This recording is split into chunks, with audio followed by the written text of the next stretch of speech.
Welcome back to the Tower Tech. Slightly different video today that is prompted by an event that's happened to me in the last week. I'm going to be talking about privacy, in particular privacy on your phone, privacy on any home automation that you have. Now, what is it, Michael, that's prompted you to want to talk about this? I've told many of my colleagues at work about this. There are definitely some skeptics. Not everybody is necessarily in resound agreement that this has happened to me. I'm pretty certain it did, albeit my health warning was I was slightly intoxicated at the time. So the scenario is, I go to the pub, bar with one of my friends I've not seen for some time. We have a couple of drinks, we're having a social, we're having a catch up, and I have a friend that we're both mutually friends with who has a very distinctive last name. Not going to share his last name, but he has a very distinctive last name. He's the only person I've known in my life who has that particular last name. It's not a name that's easily confusable between other people. And I said to my friend, we should invite such and such round. Such and such lives quite close to this pub. He'd definitely be up for a drink. We should get in touch with such and such. I'll send him a text.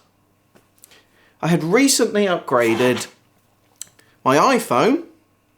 Sorry for Android lovers. Recently upgraded my iPhone to the latest version of the operating system, iOS 11. Now, I haven't texted said individual for weeks, if not months. I haven't rung said individual for weeks, if not months. When I took the phone out of my pocket and I unlocked it, the very first thing that I was presented with was the text history that I had with said individual. Now, to be very clear, I didn't use the automated assistant on here. I didn't give the prompt that brings that automated assistant up. All I said was, several times, let's get such and such round, I'll text such and such. I haven't been able to replicate that, but actually this plays into a broader theme. You see numerous examples of people claiming that the Facebook app is listening in the background. Indeed, I've seen a YouTube video where, if you believe the validity of the experiment that they've done, talk about needing dog food, buying dog food, claiming they've never searched for dog food on Safari or any of the other internet browsers that they've got on their phone, just repeatedly saying they need dog food. Then when they scroll through Facebook, lo and behold, there are adverts for dog food.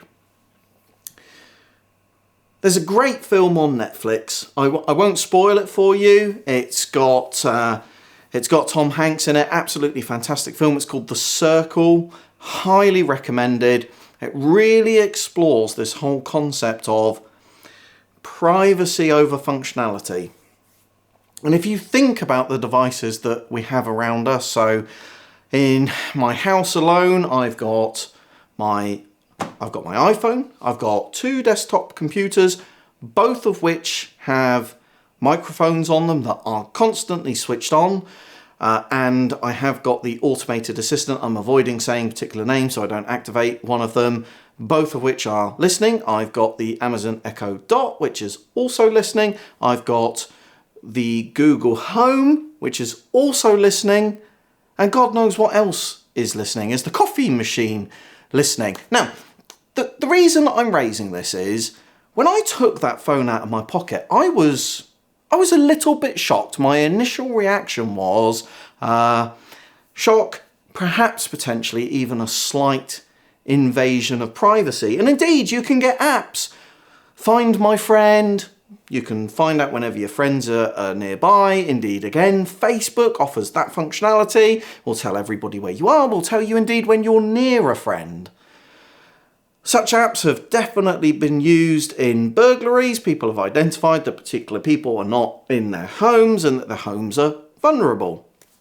So there's a lot of connotation in the public media, in popular media if you like, that These things are an invasion of our privacy, that they're bad, that these tech companies have gone too far. And indeed, I wear an Apple Watch. This is taking biometric readings off of me constantly. It's got constant access to my heart rate, and again, it's got GPS in it, it knows where I am, it knows how far I've moved.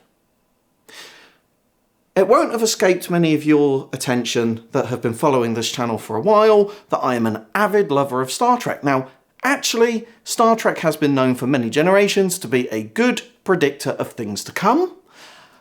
Things such as the communicator becoming the mobile phone, and. Now, if you actually watch Star Trek, some of these concepts are actually portrayed in an enormously positive light. So they all wear a communicator in the Next Generation, they all know where each other are, they can access each other, the ship's computer, again, is sitting and listening, and I think for me, the last point of this that I just add in to the argument is many of the people whom I know personally and professionally, who know that I run a YouTube channel, the bit in particular that I think catches them a little bit by surprise are some of the vlogs that I do. There's some quite personal stuff that's divulged in those vlogs.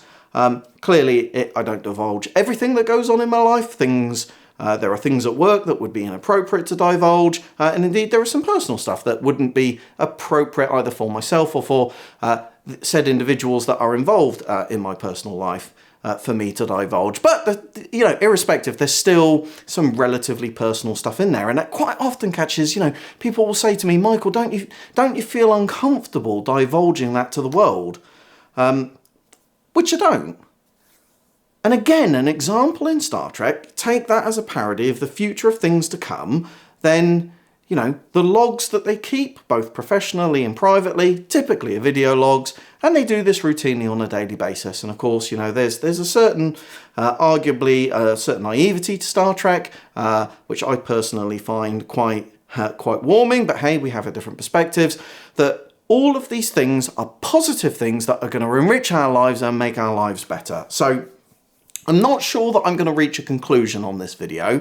I think I'm going to throw it out to you guys in the comments. We'll almost certainly do a follow-up video on this. So I think the question I'm posing is this.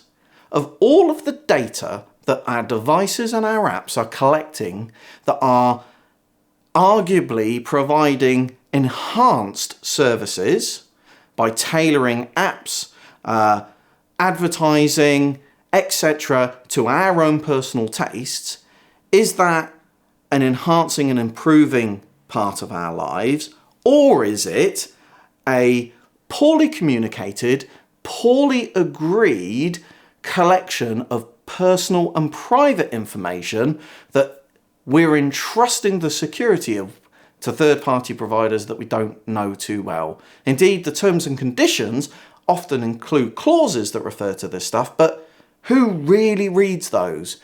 So I'd really love your thoughts on this. Please leave those in the comments below. Privacy or enhanced capability? I hope you're really well wherever in the world you are. Please like and share this video. Subscribe if you're not. And I'll see you in my next one.